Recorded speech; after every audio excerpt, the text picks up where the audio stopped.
बच्चों हमारा प्रोडक्शन, ठीक है जी, प्रोडक्शन। सर प्रोडक्शन का मतलब क्या? प्रोडक्शन का मतलब डब्बे बनाना सर? नहीं, इकोनॉमिक्स में प्रोडक्शन का मतलब है वाइडर, मतलब जब हम कुछ रिसोर्सेज को इस्तेमाल करते हैं इंसान की इच्छाओं को पूरा करने के लिए, यानी कि ह्यूमन वांट्स को सेटिस्फाई करने के लिए, तो उसे हम कहते हैं प्रोडक्शन। वो किसी भी रूप में हो सकता है। जैसे किसी ने कुर्सी बनाई तो हम कहते हैं प्रोडक्शन, लेकिन डॉक्टर ने सर्विस प्रोवाइड करी वो भी प्रोडक्शन है। तो इस समय मैं आपको अगर पढ़ा रहा हूँ, आप उधर बैठकर पढ़ रहे हैं, तो ये भी प्रोडक्शन है। तो प्रोडक्शन का मतलब इकोनॉमिक्स में ये नहीं है कि सिर्फ डब्बे बनाना। प्रोडक्शन का मतलब है चेयर्स बनाना, या मतलब कुछ चीज़ बनाना, या सर्विसेज प्रोवाइड करना। Both are considered as production. अच्छा, तो प्रोडक्शन को इसीलिए हम कहते हैं कि प्रोडक्शन का मतलब हो गया क्रिएशन ऑफ यूटिलिटी, यानी कि जब भी यूटिलिटी क्रिएट हो गई तो इसका मतलब वो प्रोडक्शन है, चाहे गुड्स के फॉर्म में या सर्विस के फॉर्म में। तो सिंपल, प्रोडक्शन का मतलब क्रिएशन ऑफ यूटिलिटी। फिर इसमें एक बात लिखवाई है आपको कि भैया प्रोडक्शन का मतलब क्रिएशन ऑफ मैटर नहीं है, क्योंकि इंसान जो है वो मैटर नहीं क्रिएट कर सकता। हम मैटर नहीं बना सकते। मैटर का मतलब सर, जैसे एक एग्जांपल यहाँ पे ले रखा है हमने छोटा सा, कि भाई मान लो लकड़ी, वुड। अब हम लकड़ी नहीं बना सकते। अब हम ऐसा नहीं कर सकते चलो लकड़ी बनाएंगे हम, नहीं, हम वुड नहीं बना सकते। वुड एक मैटर है, लेकिन हम लकड़ी की मदद से चेयर बना सकते हैं, टेबल बना सकते हैं। तो प्रोडक्शन का मतलब ये नहीं है कि हम मैटर बनाएंगे। प्रोडक्शन का मतलब है हम सिर्फ यूटिलिटी क्रिएट करेंगे। सर यूटिलिटी कितने प्रकार की हो सकती है? यूटिलिटी देखो बच्चों 4 प्रकार की हो सकती है। एक को बोलते हैं हम फॉर्म यूटिलिटी, एक को बोलते हैं हम प्लेस यूटिलिटी, एक को बोलते हैं हम टाइम यूटिलिटी, और एक को बोलते हैं हम पर्सनल यूटिलिटी। जैसे मान लेते हैं कि हमने ऊन निकाला, ऊन, वूल, फिर उस ऊन से हमने स्वेटर बनाया, फिर वो स्वेटर हमने लोगों को बेचा। कब बेचा? सर्दियों के मौसम में बेचेंगे ऑब्वियसली, गर्मियों में तो कोई पहनेगा नहीं। और फिर उसके बाद ये स्वेटर मतलब लोगों ने खरीद लिया। अब इस पूरी प्रक्रिया में, इस पूरी साइकिल के अंदर अगर आप देखो, जो ऊन है, वूल, उसने अपने आकार को बदल लिया।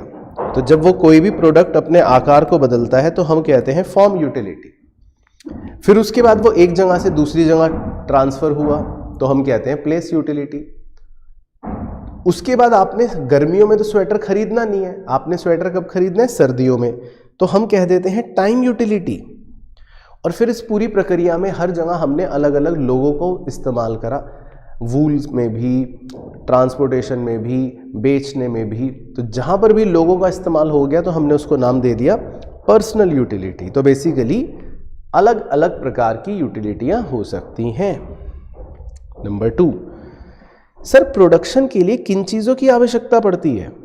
तो हम उन्हें कहते हैं फैक्टर्स ऑफ प्रोडक्शन। तो फैक्टर्स ऑफ प्रोडक्शन होते हैं बच्चों 4 तरीके के: लैंड, लेबर, कैपिटल, एंटरप्रेन्योर। जिसमें लैंड और लेबर को हम कहते हैं प्राइमरी या ओरिजिनल फैक्टर, कैपिटल को हम कहते हैं प्रोड्यूस्ड फैक्टर। तो ये देखते हैं क्या होते हैं। तो लैंड तो भैया एक वाइडर सेंस है। लैंड का मतलब है कि सारे नेचुरल रिसोर्सेज, यानी कि all the free gifts of nature, सब कुछ आ गया लैंड के अंदर। और लैंड को आप डिस्ट्रॉय नहीं कर सकते। बाकी लैंड की यूज़फुलनेस इंसान के एफर्ट्स पर डिपेंड करती है। आप उसका क्या करते हो वो आप पर निर्भर करता है। अच्छा इस्तेमाल करोगे तो अच्छी यूटिलिटी मिलेगी, बेकार इस्तेमाल करोगे तो बेकार यूटिलिटी मिलेगी। बाकी लैंड अपने आप में कोई एक्टिव फैक्टर नहीं है, वो अपने आप काम नहीं करेगा, इस पर ह्यूमन को एफर्ट डालना पड़ेगा। और लैंड जो होता है वो हीट्रोजीनियस होता है। जैसे भैया 2 पेड़ हैं, वो एक पेड़ बड़ा है एक पेड़ छोटा है, तो अलग अलग हो सकते हैं। और लैंड जो है उसको आप एक जगह से दूसरी जगह शिफ्ट नहीं कर सकते। कहीं आप सोचो चलो भैया हिमालय पर्वत वहाँ से उठाएंगे और चेन्नई में ले आएंगे, ऐसा नहीं हो सकता। और लैंड की सप्लाई जो है वो फिक्स रहेगी, क्योंकि वो एक तरह से नेचुरल रिसोर्स है, तो आप उसको बढ़ा नहीं सकते और अनलिमिटेड नहीं कर सकते, इसीलिए उसकी सप्लाई फिक्स्ड रहती है। तो ये है पहला फैक्टर लैंड। सर दूसरा फैक्टर लेबर का मतलब मजदूर होता है क्या? नहीं, लेबर का मतलब मजदूर नहीं है। यहाँ पर लेबर का मतलब है कुछ भी फिजिकल या कुछ भी मेंटल एक्सर्शन करना। तो अगर हम दिमाग का भी काम कर रहे हैं किसी के लिए तो हम भी लेबर ही हैं, बस हम दिमाग का काम कर रहे हैं। तो फिजिकल और मेंटल दोनों एक्सर्शन यहाँ पर लेबर में कंसिडर किए जाते हैं। ये एक एक्टिव फैक्टर होता है क्योंकि ये काम कर रहा है, और ये प्रोडक्टिव नहीं भी हो सकता। जैसे आपकी तरह कुछ मजदूर होते हैं जो सिर्फ बैठे रहते हैं लेकिन मान लो काम नहीं करते, तो हो सकता है कुछ लेबर प्रोडक्टिव ना हो। बाकी अगर आप कोई अपनी हॉबी में या अपने प्यार में या अपने प्लेजर के लिए काम कर रहे हैं, जैसे हाउसवाइफ्स जो कर रही हैं मान लो, तो उसको हम इकोनॉमिक्स में लेबर कंसिडर नहीं करते क्योंकि वो out of love and affection किया जा रहा है।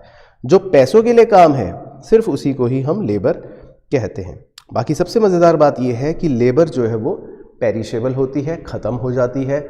आप ये नहीं कर सकते कि आप सोचो कि चलो आज 8 घंटे काम नहीं करा, कल भी 8 घंटे काम नहीं करा, तो मैं इसको स्टोर कर लेता हूँ, अब मैं परसों 8 और 8 और उस दिन के भी 8 24 घंटे काम करूँगा। ऐसा नहीं हो सकता, दैट इज़ नॉट पॉसिबल। बाकी लेबर की बार्गेनिंग पावर भी बहुत ख़राब होती है, और लेबर जो है वो मोबाइल होता है। मोबाइल का मतलब है एक जगह से दूसरी जगह ट्रांसफ़र हो जाता है। सर लेबर का और वेज रेट का क्या रिश्ता है? ये बड़ा अच्छा है, इसे आपको समझना है। शुरू में जब वेज रेट बढ़ती है तो आपको बताया था, अगर आपको याद हो, तो लेबर की सप्लाई भी बढ़ती है और वो मस्ती का टाइम अपना कम कर देता है। लेकिन एक पॉइंट के बाद, आफ्टर अ सर्टेन पॉइंट, आप अगर उसकी वेज रेट बढ़ाओगे भी तो फिर वो लेबर नहीं बढ़ाता, वो कहता है यार और कितना काम करूँगा मैं, तो फिर वो उल्टा अपने लेबर की सप्लाई कम करना शुरू कर देता है और मस्ती का समय, लेजर टाइम बढ़ा देता है। तो इसीलिए बताओ, अब बच्चे कमेंट करेंगे जल्दी से, कीबोर्ड जला देना अपना, मतलब उंगलियों से तोड़ देना, इतनी तेज टाइप करना, कि बताओ लेबर की सप्लाई कर्व की शेप क्या होती है? जल्दी से कमेंट करो,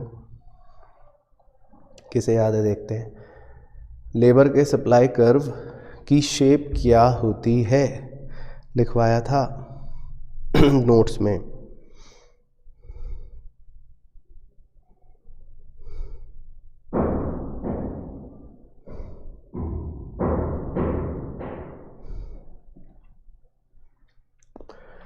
okay okay okay okay okay, ठीक है, तो देख के बता दिया सर हमने, ठीक है। हाँ, अपवर्ड नहीं होती, बिल्कुल सही, अपवर्ड नहीं होती, ठीक है। डाउनवर्ड नहीं होती, ठीक है। इसकी शेप को कहते हैं बैकवर्ड बेंडिंग, वेरी गुड, है ना। तो मतलब ये इस तरह की कुछ कुछ बनती है, एक तरह से बैकवर्ड बेंडिंग बोल देते हैं कि भैया पहले बढ़ती है फिर उसके बाद मतलब उल्टा होनी शुरू हो जाती है, तो हम इसको बोलते हैं बैकवर्ड बेंडिंग। वेरी गुड, तो सही बताया बच्चों जी ने, वेरी गुड। फिर है जी तीसरा फैक्टर, यानी कि कैपिटल। तो कैपिटल तो बच्चा बच्चा जानता है, कैपिटल मतलब पूंजी, या कैपिटल मतलब कि वो पार्ट ऑफ द वेल्थ जो हम प्रोडक्शन में इस्तेमाल कर रहे हैं। अब यहाँ पर ये समझना ज़रूरी है कि वेल्थ और कैपिटल में कुछ अंतर होता है।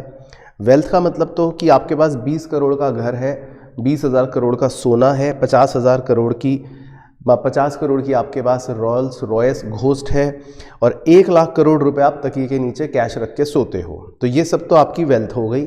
लेकिन उसमें से सिर्फ आपने 500 करोड़ की एक जो फैक्ट्री है मान लो, सिर्फ उसको प्रोडक्शन पे यूज़ के लिए लगा रखा है ताकि आपकी फ्यूचर में कमाई बढ़ जाए। तो आप अपनी वेल्थ में से जितना हिस्सा सिर्फ प्रोडक्शन में लगाते हो उसे कैपिटल बोलते हैं। तो इस बड़े गोले में जो सिर्फ पीले रंग का हाथ का निशान बना हुआ है 500 करोड़ रुपए पर, वो आपकी कैपिटल है, बाकी तो सिर्फ आपकी वेल्थ है। ओके, बाकी कैपिटल जो है वो सेविंग्स का एक रिजल्ट है। ऑब्वियसली आप पैसा सेव करते हो इसीलिए निवेश कर पाते हो। ये एक स्टॉक कॉन्सेप्ट होता है, यानी कि इसको हम एक पर्टिकुलर पॉइंट ऑफ टाइम पर मेजर करते हैं। और कैपिटल नाना प्रकार की होती है। सर नाना प्रकार मतलब अलग अलग नज़रिए हैं।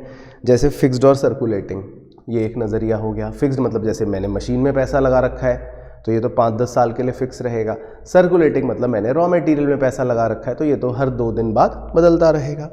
रियल या ह्यूमन कैपिटल, रियल कैपिटल मतलब जिस ऐसी चीज़ें जिन्हें आप देख सकते हो, छू सकते हो, जिनका कोई फिजिकल एग्जिस्टेंस है। ह्यूमन कैपिटल मतलब कि भैया आपके जो मजदूर हैं उनकी क्या स्किल्स हैं, उनकी क्या एबिलिटी है, तो ये आप देख तो सकते नहीं हो तो इसको ह्यूमन कैपिटल बोल दिया। इसी प्रकार एक नज़रिया है टेंजिबल इंटेंजिबल। अब मैंने कुछ चीज़ें ऐसी खरीद रखी हैं बिजनेस में जो टेंजिबल है, मशीन, और कुछ चीज़ें ऐसी खरीद रखी हैं बिजनेस में जो इंटेंजिबल हैं, कॉपीराइट, पेटेंट, गुडविल। और एक नज़रिया है इंडिविजुअल या सोशल। मैं कहता हूँ ये मशीन मेरी है, मैं कहता हूँ ये फैक्ट्री मेरी है, तो ये इंडिविजुअल कैपिटल है। लेकिन जब हम सड़क पर चलते हैं या किसी पार्क में जाते हैं तो वो एक सोशल कैपिटल है, वो हम सब की है, बराबर है, तो उसको बोल देते हैं सोशल कैपिटल। तो ये अलग अलग नज़रिए होते हैं। बाकी सर कैपिटल फॉर्मेशन का मतलब होता है इन्वेस्टमेंट, और उसकी 3 स्टेजेस होती हैं। पहली होती है सेविंग, पहले हम बचत करते हैं, वो सारा बचत का पैसा हम बैंक में डालते हैं और फिर बैंक उसी पैसे को मोबिलाइज करके लोगों को दे देता है लोन के तौर पे, जो फिर इन्वेस्ट करते हैं। तो इन्वेस्टमेंट के यानी कि कैपिटल फॉर्मेशन के 3 पार्ट बन गए, 3 स्टेजेस बन गई। पहले बचत यानी कि सेविंग, फिर बैंकों में गया वो मोबिलाइजेशन, और फिर उसके बाद वो पैसा इन्वेस्ट हो गया। और चौथा फैक्टर तो सबसे चटपटा, एंटरप्रेन्योरशिप या एंटरप्रेन्योर। तो एंटरप्रेन्योर के पापा उसे घर में बुलाते हैं ऑर्गेनाइजर, एंटरप्रेन्योर की मम्मी उसे घर में बुलाती है मैनेजर, और एंटरप्रेन्योर की छोटी बहन उसे प्यार से घर में कहती है रिस्क टेकर। अच्छा, तो सर ये कौन होता है एंटरप्रेन्योर? एंटरप्रेन्योर बेसिकली वो फैक्टर होता है जो आपके पहले तीनों फैक्टरों को मोबिलाइज करता है, संभालता है, चलाता है। तो अगर एक ज़मीन का टुकड़ा है, उस पर एक मजदूर खड़ा कर दिया और 20,000 रुपये रख दिए, तो ये 3 चीज़ें अपने आप कुछ नहीं करेंगी। एक एंटरप्रेन्योर ऐसा चाहिए जो उस ज़मीन पर खड़े हुए मजदूर की मदद से और उस 20,000 रुपये की मदद से तीनों चीज़ों को ऐसे ऑर्गेनाइज करेगा कि प्रोडक्शन हो जाएगी। तो इसीलिए एंटरप्रेन्योर सबसे इम्पॉर्टेंट फैक्टर है।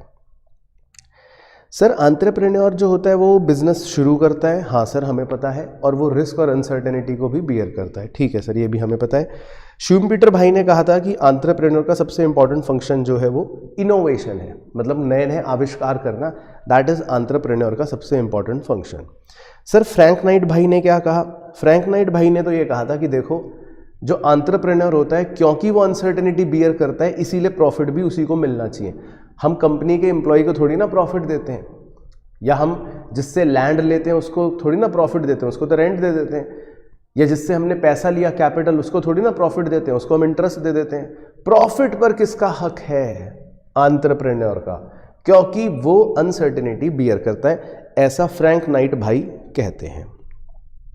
चलो, तो अब आगे ऑब्जेक्टिव्स और चैलेंजेस वगैरह बताऊंगा एंटरप्रेन्योर के क्या हैं।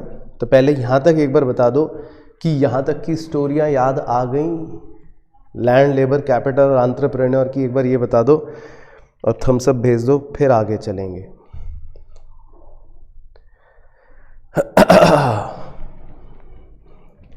ओके ओके,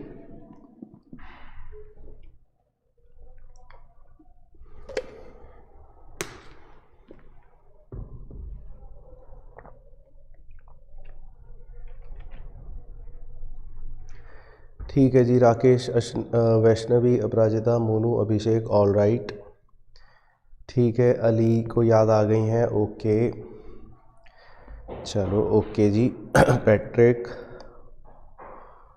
ठीक है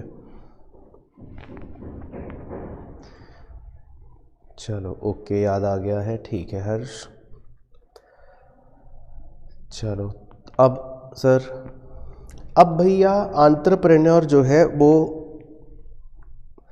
उसके ऑब्जेक्टिव क्या हैं, क्या उद्देश्य होते हैं एक एंटरप्राइज के? मतलब एंटरप्राइज मतलब बिजनेस ही समझ लो आप। तो सर बिजनेस का एक सबसे पहला ऑर्गेनिक ऑब्जेक्टिव है, मतलब ये तो बिना इसके तो बिजनेस ही बेकार है, वो ये सर्वाइवल। भैया पहले बिजनेस कर रहे हैं तो हम सर्वाइव तो करें, सर्वाइवल के बाद फिर ग्रोथ एंड एक्सपेंशन जो है वो आगे आते हैं। तो अब इस पर बहुत सी टिप्पणियाँ की गई हैं। आरएल मैरिस भाई ने बताया कि देखो जी, एक यूटिलिटी फंक्शन नाम की भी चीज़ होती है।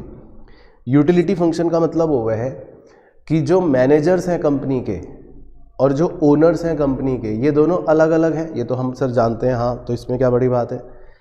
तो मैरिस भाई ने बताया कि जो ओनर्स होते हैं वो कुछ और सोचते हैं, वो चाहते हैं कि हमारी कंपनी प्रॉफिट कमाए, हमारा मार्केट शेयर बढ़े, हमारी कंपनी की रेपुटेशन बढ़े, यानी कि ओनर्स अपने ऑब्जेक्टिव्स को मैक्सिमाइज करना चाहते हैं। अपने यूटिलिटी फंक्शन को मैक्सिमाइज करना चाहते हैं। मैनेजमेंट क्या चाहता है, मैनेजर्स क्या चाहता है कि हमारी सैलरियां बढ़ें, हमारी जॉब सिक्योरिटी और पहले से अच्छी हो जाए, हमारा स्टेटस बढ़े, कि भाई देखो सीईओ साहब आ रहे हैं, है ना। तो मैनेजमेंट ये सोचती है।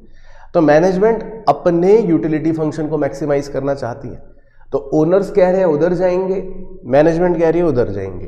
तो जब दो लोग अलग विपरीत दिशा में जा रहे होते हैं, इसे बोलते हैं डाइवर्जेंस, इसे बोलते हैं डाइवर्ज होना, अलग अलग जा रहे हैं। पापा कहते हैं पढ़ाई करो, आप कहते हो हम इंस्टाग्राम में मस्ती करेंगे।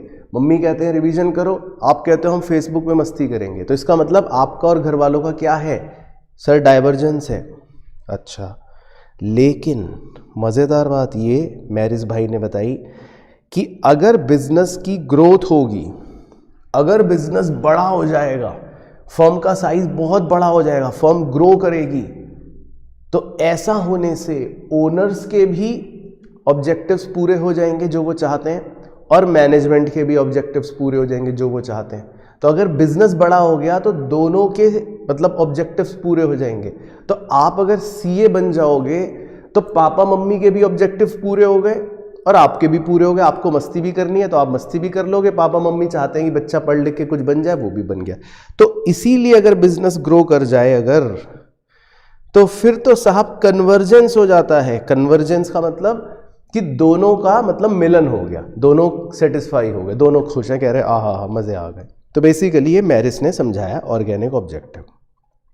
अच्छा, इकोनॉमिक ऑब्जेक्टिव तो बच्चा बच्चा गली मोहल्ले का जानता है कि भैया प्रॉफिट को मैक्सिमाइज करना है, ठीक है ना, प्रॉफिट मैक्सिमाइजेशन। अब प्रॉफिट क्या है वो एक छोटा सा पॉइंट है कि भाई अकाउंटेंसी में प्रॉफिट हम कहते हैं देखो total revenue minus explicit cost, लेकिन इकोनॉमिक्स में हम प्रॉफिट कहते हैं total revenue minus economic cost. तो ये हम कॉस्ट चैप्टर में भी थोड़ा सा कवर अप कर लेंगे, डोंट वरी।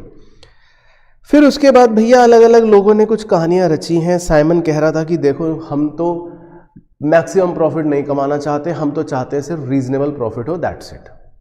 बॉमल थ्योरी कह रही है कि भैया नहीं, प्रॉफिट मैक्सिमाइजेशन ऑब्जेक्टिव होता ही नहीं है, हमें तो सेल्स मैक्सिमाइजेशन करनी है। बॉमल कुछ और कह रहा है। फिर बर्ली एंड मीन्स की विलियम्स थ्योरी कह रही है कि मैनेजर्स तो बल्कि अपनी डिस्क्रिशनरी पावर्स को एंजॉय करना चाहते हैं, ये वो चाहते हैं, प्रॉफिट मैक्सिमाइजेशन थोड़ी ना चाहते हैं। मतलब हर ऑथर अपनी अपनी कहानियां बता रहा है, ये आपको बस याद रखना है, रटना है। और इसी तरह सायरेट एंड मार्च वो कह रहे हैं कि खाली प्रॉफिट नहीं, प्रॉफिट के साथ साथ production goals, inventory goals, sales goals, market share goals, इन सबको भी हमें अचीव करना है। तो बेसिकली अलग अलग ऑथर्स ने अपनी अपनी कहानियां बता रखी हैं कि भैया प्रॉफिट मैक्सिमाइजेशन ही खाली उद्देश्य नहीं है, उसके अलावा ये भी हैं जो हम बता रहे हैं। तो इन ऑथरों ने अपनी अपनी कहानियां बताई थी। अच्छा जी, खैर बिजनेस के कुछ और भी ऑब्जेक्टिव होते हैं, ये सिंपल से पॉइंट है। सामाजिक ऑब्जेक्टिव कि भाई आप कोई मिलावटी गुड्स नहीं बेचोगे, कोई गंदी हरकत नहीं करोगे, समाज की एंटी सोशल। आपके कुछ ह्यूमन ऑब्जेक्टिव्स भी हैं कि भैया आप अपने एम्प्लॉयज़ को अच्छे से प्यार से रखोगे, अच्छी तनख्वाह दोगे। नेशनल ऑब्जेक्टिव भी हैं कि भैया इनइक्वालिटी कम करोगे, देश को सेल्फ रिलायंट बनाने में मदद करोगे। तो बेसिकली ये बहुत सारे ऑब्जेक्टिव्स होते हैं। कई बार कुछ ऑब्जेक्टिव्स आपस में एक दूसरे से कॉन्फ्लिक्ट भी कर जाते हैं। सर बिजनेस में कॉन्स्ट्रेंट्स क्या आते हैं, रुकावटें? बहुत सी रुकावटें आती हैं। आपको नॉलेज या इन्फॉर्मेशन नहीं होगी, नंबर 1। आप पर कभी कभी सरकार कुछ रिस्ट्रिक्शन लगा देगी, नंबर 2। आपका इंफ्रास्ट्रक्चर कभी भी एडिक्वेट नहीं हो पाएगा, नंबर 3। बिजनेस में और इकोनॉमिक कंडीशंस में उतार चढ़ाव आते रहेंगे, नंबर 4। और कई बार ऐसे इवेंट्स हो जाएंगे जो आपके कंट्रोल में ही नहीं है, इन्फ्लेशन बढ़ गया, इंटरेस्ट रेट बढ़ गया। तो मतलब बहुत सी अड़चने, रुकावटें आएंगी। सर बिजनेस में कुछ प्रॉब्लम्स भी आएंगी, समस्याएं बिल्कुल आएंगी। पहली, आपके ऑब्जेक्टिव्स को लेकर, क्योंकि कई बार आपके ऑब्जेक्टिव आपस में एक दूसरे से टकराएंगे। इकोनॉमिक ऑब्जेक्टिव कह रहा है यार प्रॉफिट कमाना है, सोशल ऑब्जेक्टिव कह रहा है समाज की भलाई करना है, तो दोनों में आपस में लड़ाई है, तो ये भी होगी दिक्कत। कई बार आपको लोकेशन कहाँ रखनी है बिजनेस की, ये दिक्कत आएगी। कितना बड़ा प्लांट रखना है, ये समस्या आएगी। कई बार आपको अपनी फैसिलिटीज़ को कैसे ऑर्गेनाइज करना है, कौन सी मशीन खरीदनी है, सिलेक्शन में प्रॉब्लम आएगी। कई बार तो फाइनेंस की दिक्कत आएगी कि पैसे कहाँ से लाऊं बिजनेस करने के लिए। और कई बार आपको अपने ऑर्गेनाइजेशन में किस तरह का स्ट्रक्चर रखना है, उसकी दिक्कत भी आएगी। और क्या दिक्कत आएंगी सर? और आपको मार्केटिंग में दिक्कत आएगी, 4 P's, price, product, place, promotion, वो भी समस्याएं आएंगी। कई बार लीगल फॉर्मेलिटीज से रिलेटेड प्रॉब्लम्स आएंगी, कानून में कोई झमेला हो गया, और कई बार इंडस्ट्री रिलेशन से रिलेटेड भी आपको दिक्कतें आएंगी कि भैया आपके रिश्ते कैसे हैं इंडस्ट्री में, ये भी डिपेंड करेगा। पता चला आपने किसी मजदूर को नौकरी से निकाल दिया 2 थप्पड़ मार के, अब वो मजदूर हर जगह की कहेगा कि ये कंपनी का मालिक तो बेकार है, तो आपके रिश्ते जो हैं वो भी कई बार तकलीफ पैदा करेंगे। चलो तो पहले यहाँ तक बता दो कि यहाँ तक कहानी याद आ गई। फिर चलते हैं प्रोडक्शन फंक्शन और उसकी खूबसूरती पर। तो ये बता दो कि ये भी कहानियाँ याद आ गई।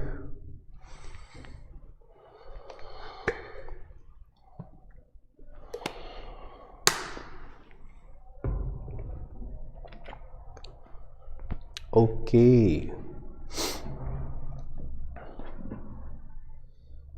हाँ बिल्कुल सही, अली ने सही कहा, समस्याएं ही समस्याएं हैं अली भाई। तो जीवन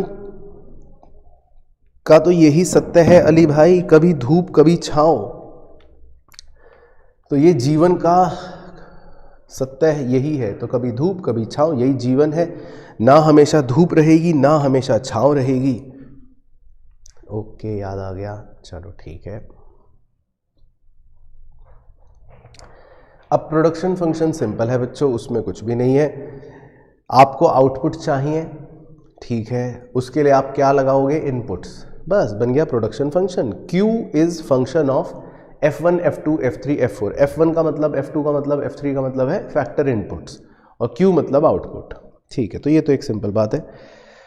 तो सर प्रोडक्शन में मतलब कुछ अजम्पशंस भी हैं क्या? हाँ भाई, हम कहते हैं ये जो हम बातें पढ़ेंगे अब आगे की, ये स्पेसिफिक टाइम पीरियड के लिए ही चलेंगी, टेक्नोलॉजी कांस्टेंट रहनी चाहिए, और हम ये मान के चलते हैं कि जो आउटपुट हमें मिल रहा है वो मैक्सिमम मिल रहा है, ठीक है।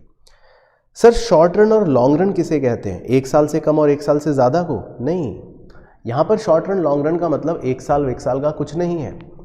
शॉर्ट रन हम तब कहते हैं जब कम से कम हमारा एक फैक्टर फिक्स रहे, तो हम कह देते हैं कि जी ये शॉर्ट रन है।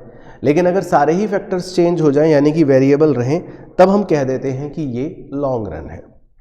शॉर्ट रन में जो कानून चलता है हम उसे कहते हैं रिटर्न्स टू फैक्टर, और लॉन्ग रन में जो कानून चलता है हम उसे कहते हैं रिटर्न्स टू स्केल, ठीक है सर।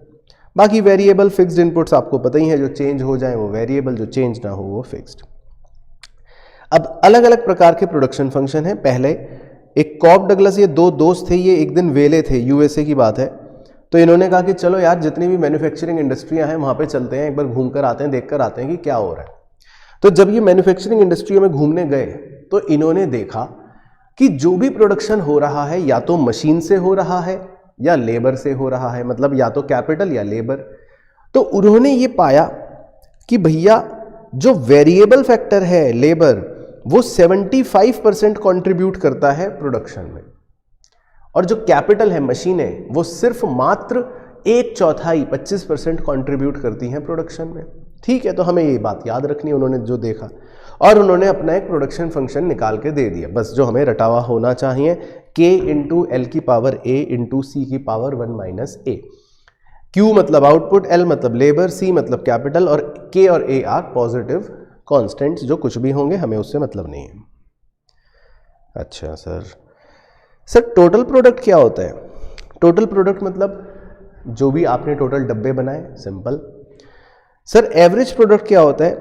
एवरेज प्रोडक्ट मतलब होता है कि total product divided by number of labour या number of variable input. Sir marginal product क्या होता है? मार्जिनल प्रोडक्ट मतलब आपने कितना एडिशन करा टोटल प्रोडक्ट में, यानी कि change in total product divided by change in input, ये स्लोप होता है टोटल प्रोडक्ट का। तो सर शॉर्ट रन में मतलब क्या खूबसूरती है प्रोडक्शन की, जरा उसके बारे में हमें कुछ बताइए। तो शॉर्ट रन में बच्चों प्रोडक्शन जो है वो 3 स्टेजेस में चलता है, वो यहाँ बना हुआ है। स्टेज 1 में MP इंक्रीज करता है, स्टेज 2 में MP डिक्रीज करता है और 0 भी हो जाता है, और स्टेज 3 में MP नेगेटिव हो जाता है। तो इसीलिए इनकी स्टेजेस के नाम पड़ गए। पहली का पड़ गया इंक्रीजिंग रिटर्न्स टू फैक्टर, दूसरी का पड़ गया डिमिनिशिंग रिटर्न्स टू फैक्टर और तीसरी का पड़ गया नेगेटिव रिटर्न्स टू फैक्टर। तो ठीक है सर, 3 स्टेजेस हो गई। तो सर इसमें टीपी जो होता है वो कैसे बिहेव करता है?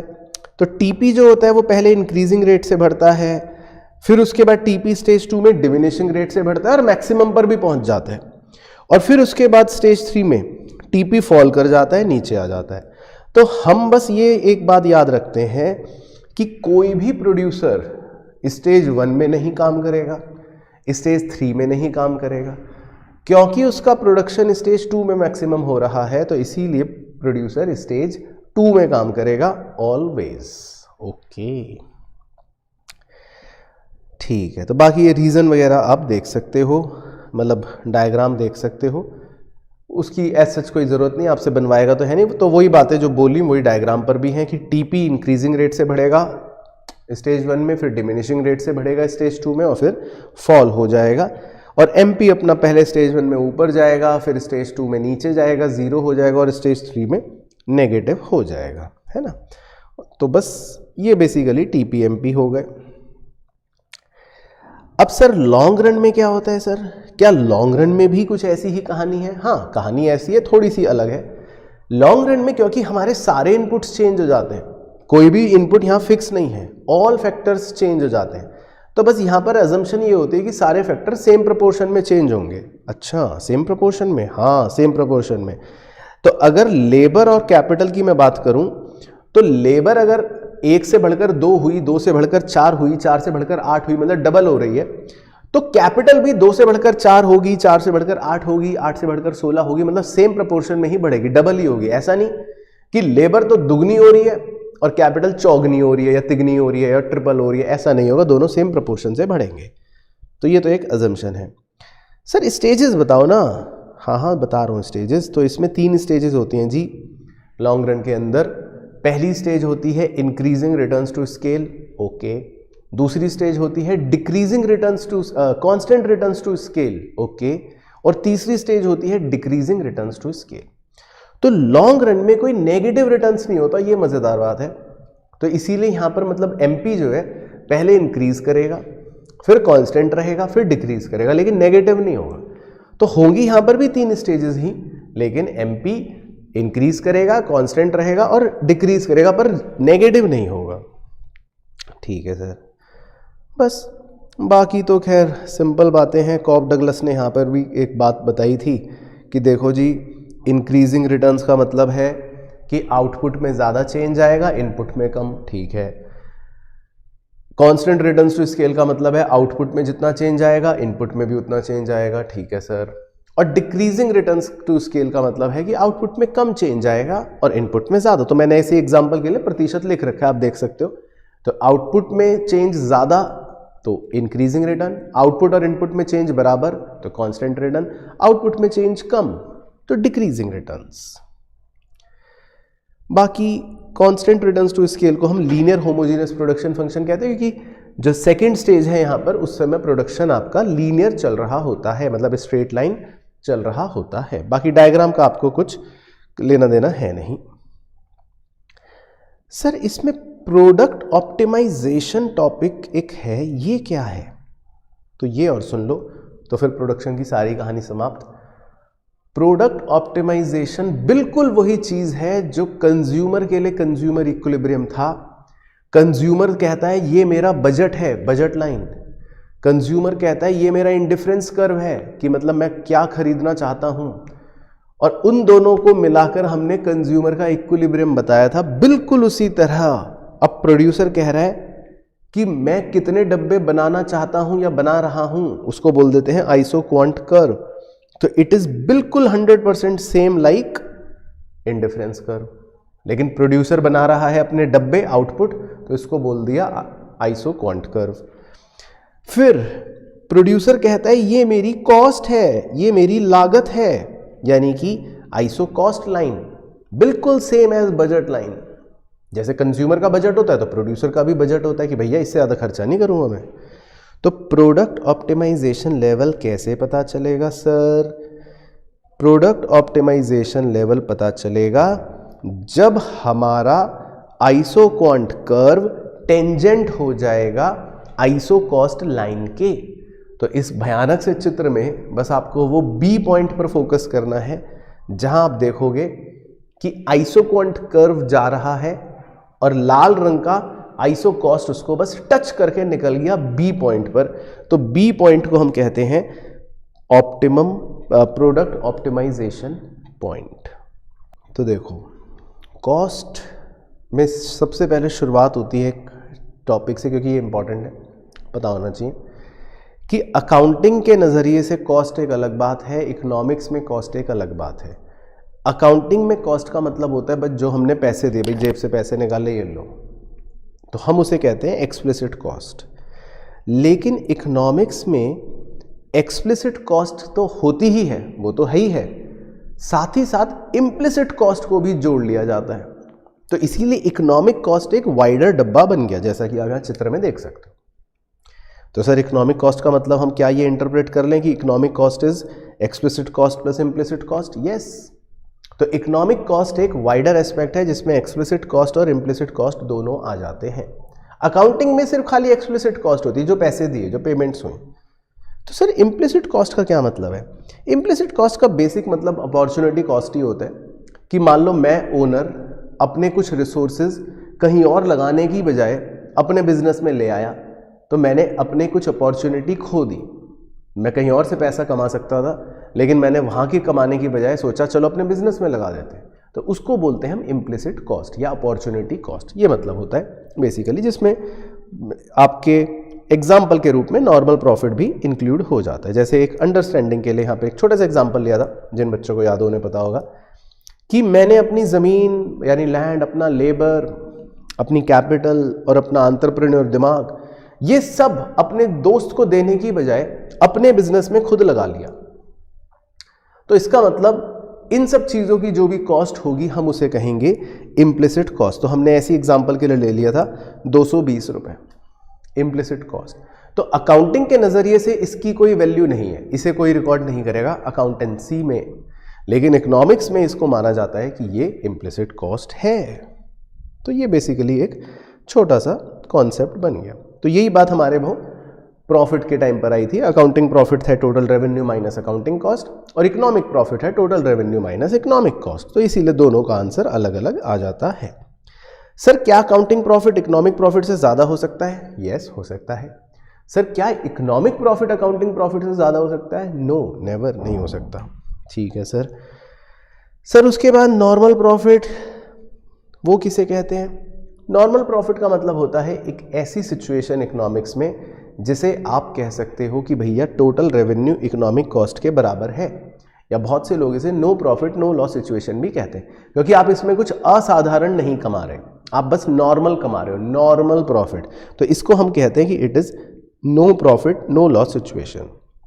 तो अगर मान लो हमारा रेवेन्यू है 1020 का और हमारी इकोनॉमिक कॉस्ट भी है 1020 की, तो दैट मीन्स हमारा ये नॉर्मल प्रॉफिट का पॉइंट है। तो जब भी हम इकोनॉमिक कॉस्ट टोटल रेवेन्यू के बराबर हो, या यूं कह लो कि total revenue minus economic cost करके आंसर 0 आ रहा हो, तो इसका मतलब होता है नॉर्मल प्रॉफिट। ठीक है सर। सर एबनॉर्मल प्रॉफिट किसे कहते हैं? एबनॉर्मल प्रॉफिट का मतलब ये होगा कि भाई आपका रेवेन्यू जो है वो इकोनॉमिक कॉस्ट से भी ज़्यादा है। जैसे मान लो आपकी इकोनॉमिक कॉस्ट है 1020 और आपका रेवेन्यू जो है वो है 1100, तो आप 80 रुपये एक्स्ट्रा जो कमा रहे हो उसे बोल देंगे एबनॉर्मल प्रॉफिट। ठीक है sir. Sir outlay cost opportunity cost क्या? आउटले मतलब एक्सप्लिसिट, अपॉर्चुनिटी मतलब इम्प्लिसिट। सर डायरेक्ट इनडायरेक्ट मतलब क्या? डायरेक्ट जिसको आप ट्रेस कर सकते हो, इनडायरेक्ट को आप ट्रेस नहीं कर सकते, जो मैन्युफैक्चरिंग में भी बताया था। सर हिस्टोरिकल और रिप्लेसमेंट कॉस्ट का मतलब क्या? हिस्टोरिकल कॉस्ट का मतलब कि मैंने आज से 11 साल पहले एक 10 करोड़ की गाड़ी खरीदी थी, वो हिस्टोरिकल कॉस्ट। लेकिन रिप्लेसमेंट कॉस्ट का मतलब ये कि आज अगर मैं वो गाड़ी खरीदता हूँ सेम बिल्कुल वही मॉडल, आज जाके शोरूम में पूछना भैया ये आज गाड़ी कितने की है, तो वो कह रहा है 50 करोड़ रुपए की। तो ये बेसिकली हो गई जी रिप्लेसमेंट कॉस्ट। इंडिविजुअल कॉस्ट और सोशल कॉस्ट, तो भैया मैंने अपने फैक्ट्री के मजदूरों को दिहाड़ी दी, वेजेस दिया, तो इंडिविजुअल कॉस्ट। लेकिन मेरी फैक्ट्री से जो धुआं उड़ा, मेरी फैक्ट्री से जो वाटर पॉल्यूशन फैला, उससे समाज को जो नुकसान हुआ वो है सोशल कॉस्ट। ठीक है सर। सर फिक्स्ड कॉस्ट और वेरिएबल कॉस्ट क्या होती है सर? भैया फिक्स्ड कॉस्ट मतलब संक कॉस्ट, जो पैसे देने हैं तो देने हैं, चाहे काम हो ना हो, डब्बे बनाओ या ना बनाओ। और वेरिएबल कॉस्ट मतलब इंक्रीमेंटल कॉस्ट, जब आप डब्बे ज़्यादा बनाओगे तो आपकी कॉस्ट भी ज़्यादा लगेगी। ओके सर, कॉस्ट फंक्शन क्या होता है? कॉस्ट फंक्शन एक सिंपल फंक्शन है कि भैया जो हमारी कॉस्ट है वो बहुत से फैक्टर्स पर डिपेंड करती है। तो C इज़ एफ ऑफ, यानी function of ABCD various factors, जैसे price of input, size of input, size of output, sorry, कितने डब्बे बना रहे हो, टेक्नोलॉजी कैसी है, कितना टैक्स लग रहा है, प्रोडक्शन फंक्शन कैसा है, ये सब। तो सर कॉस्ट फंक्शन भी दो टाइप के होते हैं। हाँ, दो टाइप के होते हैं। एक होता है शॉर्ट रन, जिसमें हम पढ़ते हैं TC, TBC, TFC, AC, ABC, AFC, MC। और एक होता है लॉन्ग रन, जिसमें हम सिर्फ एक ही कॉस्ट पढ़ते हैं अपने कोर्स के अनुसार, LAC। तो पहले शॉर्ट रन वाले देखते चलते हैं, बहुत ही सिंपल है, बच्चों को बड़ा मज़ा आता है। टोटल फिक्स्ड कॉस्ट कांस्टेंट रहेगी हमेशा, शेप का नाम है parallel to X axis. Total variable cost पहले बढ़ेगी धीरे धीरे, यानी डिमिनिशिंग रेट से, फिर बढ़ेगी तेजी से, इंक्रीजिंग रेट से, शेप का नाम है इन्वर्टेड S। इसी के अंदर semi variable cost, semi variable cost में थोड़ा सा पोर्शन फिक्स रहेगा लाल रंग का, थोड़ा सा पोर्शन वेरिएबल रहेगा हरे रंग का, तो उसको बोलते हैं सेमी वेरिएबल कॉस्ट। उसके बाद sir stair step variable cost, ये सीढ़ियों की तरह बढ़ेगी, थोड़े से आउटपुट तक सेम, फिर अचानक से जंप, फिर थोड़े से आउटपुट तक सेम, फिर अचानक जंप, फिर थोड़े से आउटपुट तक सेम, फिर अचानक जंप, तो that is stair step cost. Sir total cost क्या होता है? तो total cost is total fixed cost plus total variable cost. Total cost बिल्कुल पैरेलल होगी TBC के, और TC और TBC के बीच में जो गैप है येलो कलर का, उसको बोलते हैं TFC, टोटल फिक्स्ड कॉस्ट। और इसकी शेप सर कैसी होगी? Inverted S। नंबर 4 AFC, यानी कि एवरेज फिक्स्ड कॉस्ट, ये होगी बिल्कुल इंडिफरेंस कर्व की तरह नीचे आती हुई, और ये कभी ज़ीरो नहीं होती, और इसकी शेप को कहते हैं रेक्टेंगुलर हाइपरबोला। फिर है जी एवरेज वेरिएबल कॉस्ट, ये सिंपल एक U शेप कर्व होता है, जिसका फॉर्मूला है total variable cost divided by output. फिर होती है sir average cost, average cost का फॉर्मूला होता है total cost divided by output, या average fixed cost plus average variable cost, और इसकी भी शेप होती है कर्व की U shaped. Number 7 marginal cost, यानी कि कितना कॉस्ट हमारा चेंज हुआ वेरिएबल, तो इसका फॉर्मूला बन गया चेंज इन वेरिएबल कॉस्ट, यानी TVC divided by change in output. तो हम इसको कभी कभी चेंज इन टोटल कॉस्ट से भी निकाल लेते हैं, लेकिन इसकी भी शेप होती है कर्व की U शेप। सर MC के राइजिंग पोर्शन को क्या कहते हैं? Supply curve. Sir area under MC क्या होता है? TVC। सर MC किसका स्लोप होता है? TVC का। सर मार्जिनल कॉस्ट किसकी वजह से चेंज होती है? वेरिएबल कॉस्ट की वजह से। ठीक है सर, तो ये 4 MCQ क्वेश्चन बन सकते हैं जो लिखवाए थे। अब सबसे बड़ा क्लाइमेक्स जो बच्चे को पता होना चाहिए कि सर ये सारी आपने शॉर्ट रन की जो कॉस्टें दिखाई हमें, TVC और TC आपने कहा इन्वर्टेड S है, AC, ABC, MC आपने कहा U शेप है, तो ये सर ऐसा क्यों है सर? हम क्यों ऐसे मान लें कि ये U शेप क्यों है? तो उसका रीज़न ध्यान से सुने। ये सब U शेप इसलिए हैं क्योंकि प्रोडक्शन चैप्टर, यानी कि जो रिटर्न्स चैप्टर आप पढ़ते हो या अभी थोड़ी देर पहले देखा, उस रिटर्न्स का और कॉस्ट का आपस में उल्टा रिलेशन है, इनवर्स रिलेशन है। रिटर्न ज़्यादा होगी तो कॉस्ट कम, रिटर्न कम होगी तो कॉस्ट बढ़ती हुई। तो इसीलिए रिटर्न्स में जब MP बढ़ रहा होता है स्टेज 1, तो रिटर्न ज़्यादा चल रही है, तो इसीलिए कॉस्ट कम हो रही होती है। तो यही इनका रीज़न है। तो जब तक इंक्रीजिंग रिटर्न्स चलते हैं स्टेज 1 वाले, तब तक आपकी कॉस्ट देखो फॉल हो रही है, कॉस्ट नीचे जा रही है। लेकिन जैसे ही ऊपर देखो MP सेकंड स्टेज में पहुंचता है, वो MP फॉल करता है, यानी आपकी रिटर्न्स कम होनी शुरू होती हैं, तो कॉस्ट बढ़नी शुरू हो जाती है नीचे के चित्र में। तो बेसिकली रिटर्न्स और कॉस्ट का आपस में उल्टा रिश्ता है, इस वजह से कॉस्ट कर्व यू शेप होते हैं। जैसे हम कहते हैं कि वाई ए सी या ए बी सी या M C is U shape, तो आंसर बनता है because of law of variable proportion. अच्छा, सेम रीजन टीसी और टीबीसी के भी इन्वर्टेड एस होने का है। ठीक है सर, तो बस यही बात यहाँ बता रखी थी। खैर कि भैया स्टेज 1 में जब रिटर्न्स इंक्रीजिंग तो कॉस्ट डिमिनिशिंग, स्टेज 2 में जब रिटर्न्स डिमिनिशिंग तो कॉस्ट इंक्रीजिंग। बाकी एमसी, एसी और एबीसी की प्रॉपर्टी कौन बच्चा बताएगा? और यहाँ तक बता देना भाई, यहाँ तक सबको याद आ गया? और कमेंट करके ये भी बताओ एसी, एबीसी और एमसी के बीच में जो रिश्ता है उसमें खासियत क्या है, उसकी मेन बात। तो एमसी जो होता है, बस आपको ये ध्यान रखना है, वो एसी और एबीसी को हमेशा उनके मिनिमम से कट करेगा। ओके, ठीक है, ये याद रखना है। तो मार्जिनल कॉस्ट जो है हरे रंग का कर्व, वो देखो दोनों लाल काले रंग वालों को यानी कि एबीसी और एसी को मिनिमम से कट करेगा। बाकी अंकित ने बिल्कुल सही बात बोली, जो रिलेशन है, जो 3 पॉइंट्स उधर कोने में लिखे हैं बस वो पता होने चाहिए। जब एमसी छोटा होता है एसी या एबीसी से तो एसी या एबीसी फॉल करते हैं। जब एमसी और बराबर होता है एसी या एबीसी के तो एसी या एबीसी मिनिमम होते हैं। और जब एमसी ज़्यादा होता है एसी या एबीसी के तो फिर एसी और एबीसी राइज करते हैं। ये इनका रिलेशन है जो आपको पता है। अच्छा सर, एसी, एबीसी और एएफसी इनका भी मतलब कुछ है क्या? हाँ, इनका बस एक नॉर्मल सा पॉइंट है कि भैया देखो एसी और एबीसी जो है ये एक तरह से मान लो बड़े भाई छोटे भाई की तरह है। तो ये नज़दीक आते हैं पर कभी मीट नहीं करते, ये इनके बीच में दूरियां हमेशा बनी रहती हैं। तो एसी और एबीसी का जो गैप है यानी एएफसी, वो लगातार कम तो होता है पर ज़ीरो नहीं होता। तो इसीलिए दोनों भाई जो हैं ये कभी भी मिल नहीं पाते। बाकी कुछ फॉर्मूले हैं समरी, वो आपके नोट्स में लिखे ही हुए हैं, तो इसमें मुझे कोई चर्चा करने की आवश्यकता नहीं है। कुछ छोटे मोटे एग्जाम्पल आपको करवाए थे, वो आप देख सकते हो रिवीजन के तौर पर।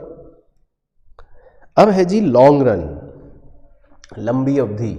तो लंबी अवधि में एक ही कॉस्ट है तो इसलिए कोई इसमें तो चक्कर ही नहीं। उस कॉस्ट का नाम है LAC यानी लॉन्ग रन एवरेज कॉस्ट।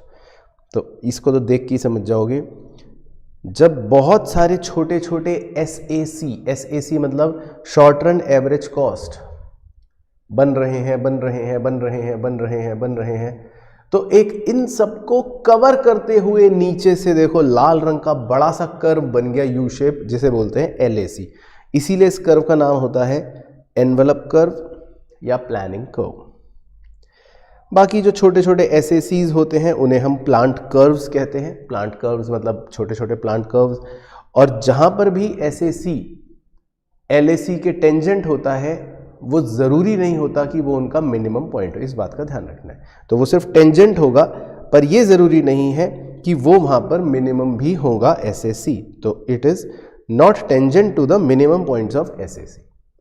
बाकी LAC भी यू शेप ही होता है और उसका भी रीज़न वही है कि लॉन्ग रन वाला जो प्रोडक्शन में हमने पढ़ा था, रिटर्न्स वाला खेल, कि शुरू में रिटर्न ज़्यादा होते हैं तो इसीलिए यहाँ कॉस्ट कम होती है, फिर जब रिटर्न्स कम हो जाते हैं तो फिर कॉस्ट बढ़ जाती है। तो वही रीज़न है। तो LAC के यू शेप होने का भी रिटर्न्स टू स्केल रीज़न है। बाकी दो हाइपोथेटिकल क्वेश्चन है कि LAC L शेप कब होगा?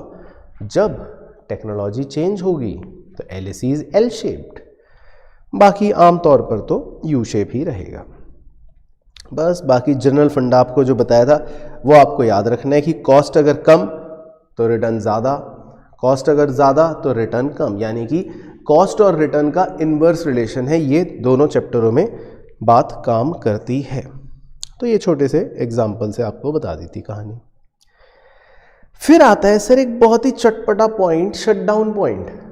बिजनेस को शटडाउन करने का फैसला लेना है। तो बिजनेस को शटडाउन करने का फैसला लेने के लिए या शटडाउन करने के लिए आपको बस एक ही बात का ध्यान रखना है कि आपका जो प्राइस है यानी रेवेन्यू कह लो, एवरेज रेवेन्यू, वो आपके average fixed cost average variable cost AVC के बराबर हो गया या कम हो गया, अगर कम हो गया तो बिजनेस बंद करना है। तो इसका मतलब एक सिंपल सी शटडाउन पॉइंट की कंडीशन बन गई रटने के लिए कि भैया प्राइस इज इक्वल टू अगर ABC है तो अब जो है समय आ चुका है बिजनेस को बंद करने का। जब तक प्राइस ABC के ऊपर चल रहा है तब तक आप बिजनेस करते रहोगे।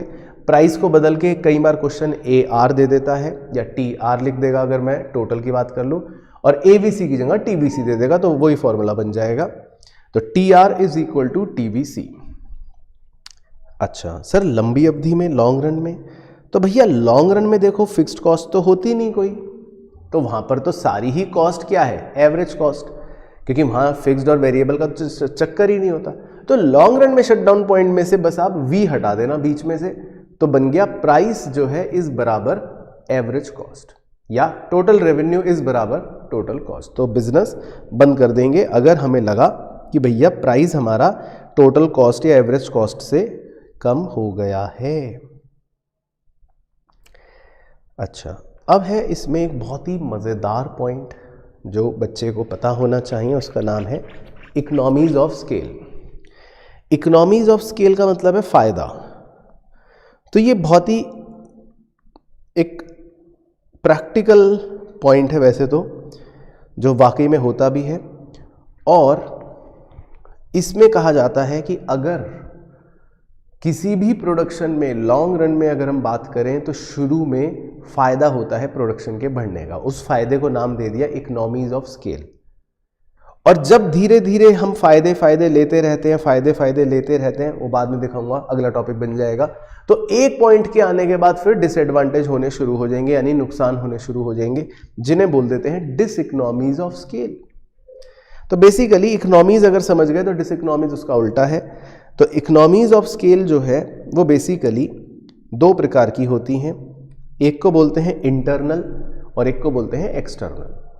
इंटरनल मतलब कुछ ऐसा फायदा जो सिर्फ हमें मिल रहा है हमारी मेहनत की वजह से, और एक्सटर्नल मतलब कुछ ऐसा फायदा जो सारी इंडस्ट्री के फर्म्स को मिल रहा है, मतलब जिसमें हमारे अकेले की कोई मेहनत नहीं है, वो तो सबको मिला तो भैया हमें भी मिल गया। तो सर पहले इंटरनल वाले बताओ ज़रा।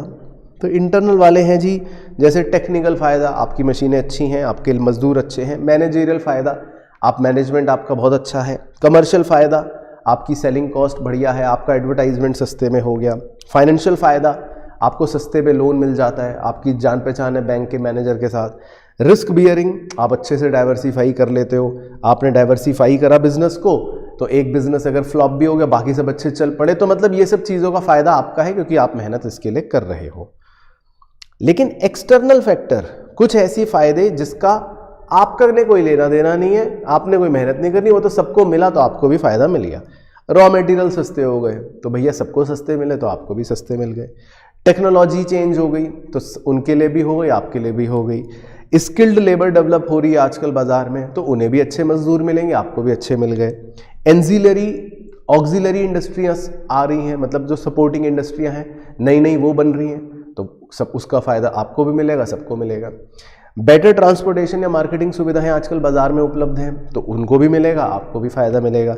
इन्फॉर्मेशन, जानकारी, तो जानकारी का फ़ायदा वो भी उठाएंगे, आप भी उठाओगे। तो कई बार कुछ ऐसे फैक्टर्स होते हैं जिसका फ़ायदा हर किसी को मिलता है, खाली आपको नहीं मिलता, सभी को मिलता है, तो उसको हम कह देते हैं एक्सटर्नल इकोनॉमीज। और डिसइकोनॉमीज इसी का उल्टा कि जी आप प्रोडक्शन बढ़ाए जा रहे हो, तो फायदों के बाद, यानी कि वही छांव के बाद फिर धूप का समय शुरू हो जाएगा। तो इसी तरह इकोनॉमीज ऑफ स्केल के बाद डिसइकोनॉमीज ऑफ स्केल का समय शुरू हो जाएगा। रीज़न वही है कि भैया डिक्रीजिंग रिटर्न्स टू स्केल, क्योंकि बताया था ना कॉस्ट का उल्टा चलता है। तो डिसइकोनॉमीज मतलब आपका नुकसान हो रहा है, तो इसका मतलब आपके रिटर्न्स स्लो हो गए, तो इसीलिए नाम पड़ गया reason decreasing returns to scale. और इसमें भी इंटरनल और एक्सटर्नल दो तरह के सेम फैक्टर्स हो सकते हैं। बस चलो, तो ये कहानी भी बता दो कि ये कहानी याद आ गई पूरी की पूरी। तो बस ये होते हैं आपके LAC और दो shutdown points, long run short run के, और इकोनॉमीज और डिसइकोनॉमीज ऑफ स्केल।